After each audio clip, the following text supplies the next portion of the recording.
guys, so we are actually in my room and I'm gonna do a haul.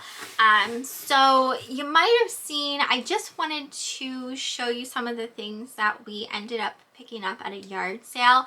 I didn't do like a whole lot of recording. I really need to rig something up to keep my hands free when I'm recording, because it is so hard, especially when I'm finding a lot of stuff, to be able to record whilst my hands are just becoming full of the things that I'm picking up. So everything that I'm going to be showing with you came from one yard sale and nothing was priced. Which you guys know, I completely and utterly dislike that. I just don't like when things aren't priced, because then it becomes a surprise. Like, who knows? I'm gathering a pile and who knows what it's gonna cost me, kind of thing. Like, you know how it is when things aren't priced at yard sales. Anyway, I was debating something at the time and Eric came up to me and I was like, I don't know how much any of this stuff is. And he's like, well, he's saying cheap prices on things. So I was like, okay, well then I'm just gonna start gathering things and we'll see. So for everything that I'm about to show you, he only charged $16. So I feel like we got an amazing deal on this box of goodies here. So I wanted to share with you what is in the box. What's in the box? What's in this Jack Daniels box?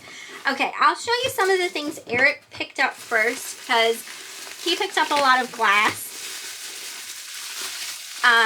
He picked up this Bluebirds of Happiness. This is like the double bluebirds on the heart base. So he got that. That'll more than likely go into the booth. He also got a couple paperweights. There were more paperweights, but a lot of them did have like scratches and things like that. So Eric was really particular as to which ones he was picking up. So this was one of them.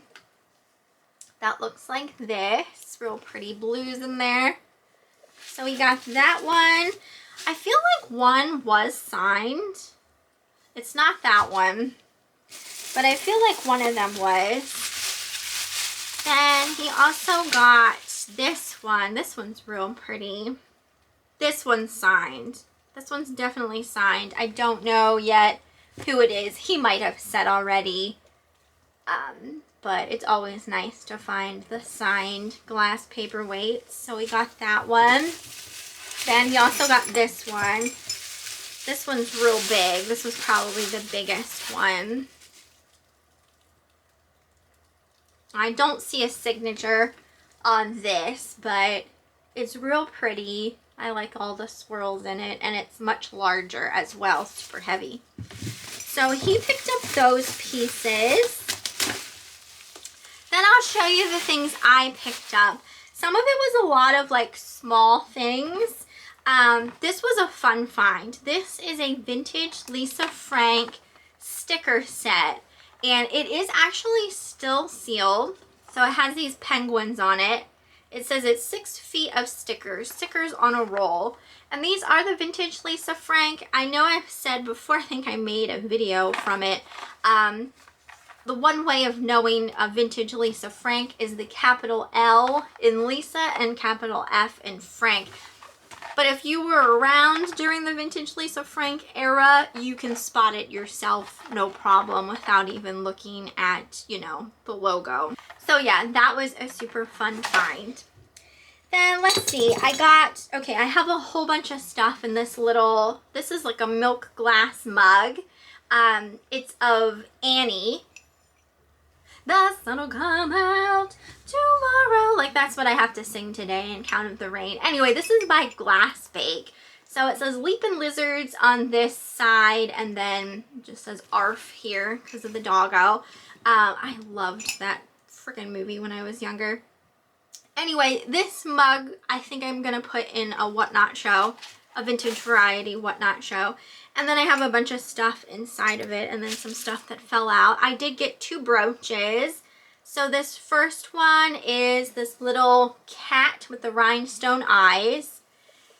They had these set up so cute. They tied like rubber bands to them and then hung them on this pegboard so you could see the jewelry really well, which I appreciated, because looking at jewelry through plastic baggies kind of like triggers me in a way. Like I have a really hard time like deciphering what I'm looking at when things are in baggies. So I really appreciated that they had these hung with rubber bands. So I got that brooch. Oh, this one had fallen out. I also got this one, and this one is a little lion, also with the rhinestone eyes. Super cute. So those will probably go in like a whatnot jewelry show. As I was looking at stuff, the man's whose yard sale it was, put this in my box. I thought that was so funny. So I just took it. It's just a little vintage troll doll. So I couldn't say no to that when he threw it in there. I got this little magnet. I thought that was so cute. It's one of those rubbery ones, little Halloween witch. So I do love magnets, and I do love just small things. I also got this bone china skunk. I have done a mini show on Whatnot already, and I do plan on doing another one, so I'm trying to get together some miniature things, so that'll probably go in a mini show. Same way with this. This was so cool. It's a miniature blue glass bottle, but it's shaped like a fish. It even has a stopper on the top. I thought that was so neat. So perfect for a mini show. Then I did get, here's the other one. I got these two glass, these are glass little candies. So they'll probably go in a mini show as well. So got two glass candies. Then I got these two mini guys, and these I think are made of some sort of, are they like some sort of stone? They're real polished little figures, animals. I think this one is this one's definitely a dog. I think I had him the wrong way. So I got him, and then this one I think is a cat. So a dog and a cat, and they're like a carved stone. So I got those. Then there were these two Littlest Pet Shops. So there's a horse, and then I think this is a little Doberman Pinscher dog. So I got those because I have done a lot of Littlest Pet Shop shows on Whatnot, and they've done really well. So I try to pick them up when I can find them, which is very rare. I did find 3 Dawn dolls. These are not in the best condition. They need cleaned so bad. So these definitely need some TLC. I'm going to have to clean these up. So it was this one. There was this one. She's more of like a redhead. But like, look at their legs. They are like filthy.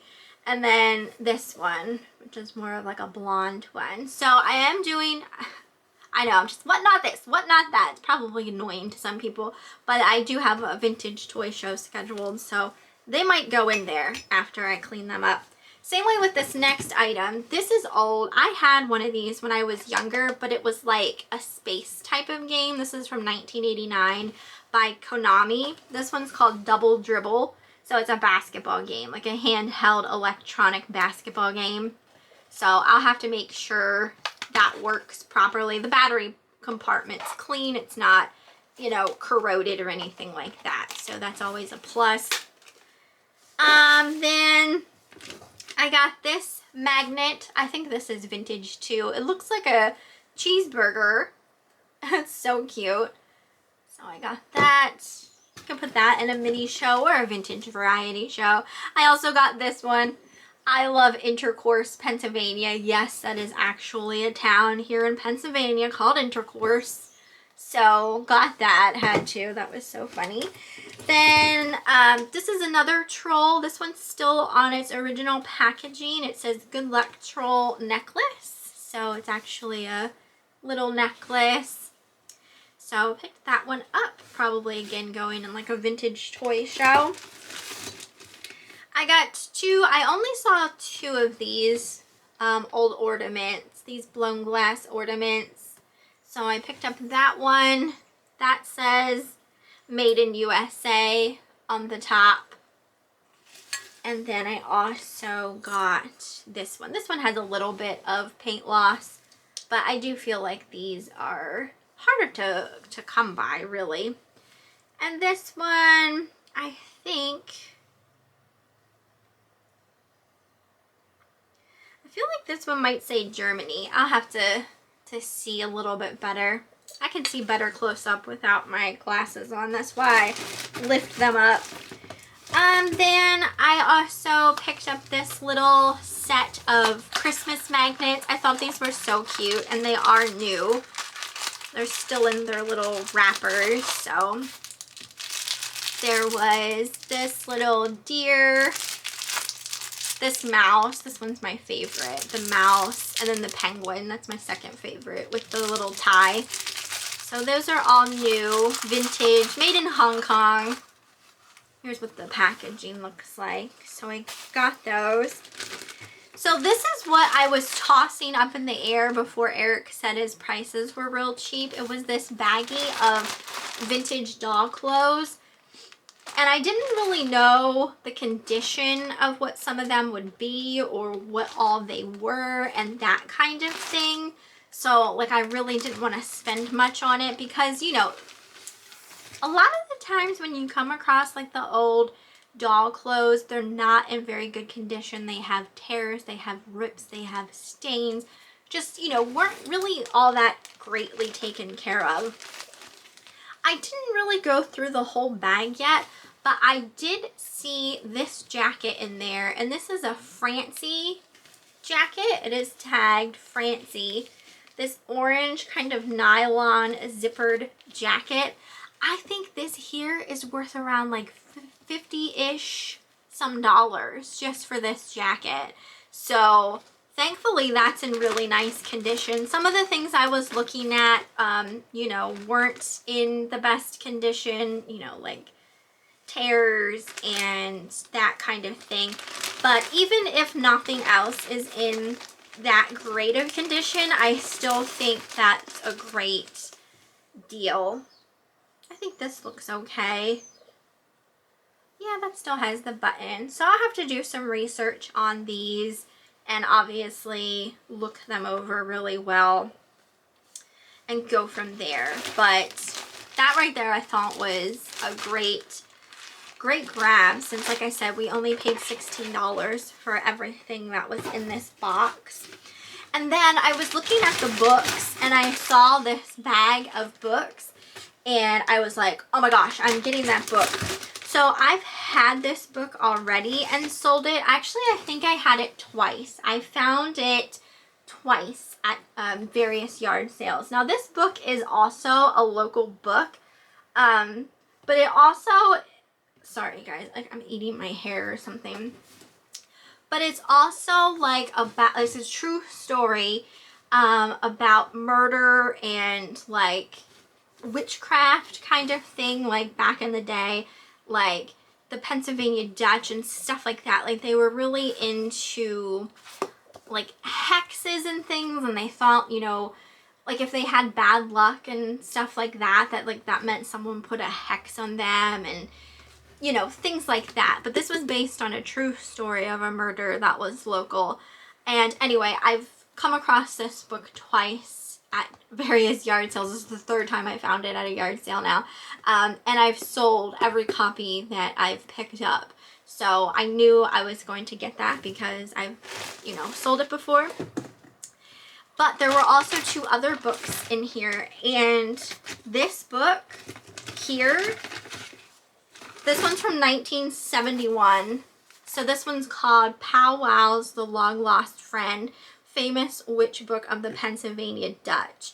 Good for man and beast, it says. So basically, this is the book that they were always referencing in this book. Like, this is the book people were using back then that had, like, the actual hexes in them. And the hexes weren't always necessarily for bad. Like, you know, it could just be, like, natural cures for things like headaches and stuff like that, you know what I mean? But they thought like that kind of stuff was like witchcraft back in the day. So, you know, I didn't really get a chance to look through this, so I don't fully know what all is in here, but it says stuff like for a sore throat and, you know, cure for a toothache, remedy for destroy field mice, cure for epilepsy, like, you know, just all sorts of things like that. But I was just kind of blown away because I've heard about this book but never thought I'd ever come across a copy kind of thing. So like I said, this one's from 1971. I tried looking this up to see what it was worth and I could not find it. So I'm hoping like it's a pretty good score, so we'll see. And then this book was also inside of that bag, and this one was called the Powwow book, Hex Cures from the Pennsylvania Dutch. So I guess this was also essentially, you know, the same. It might have essentially been like the same thing as this book. I'll have to like compare them. Just maybe like a different year that it came out.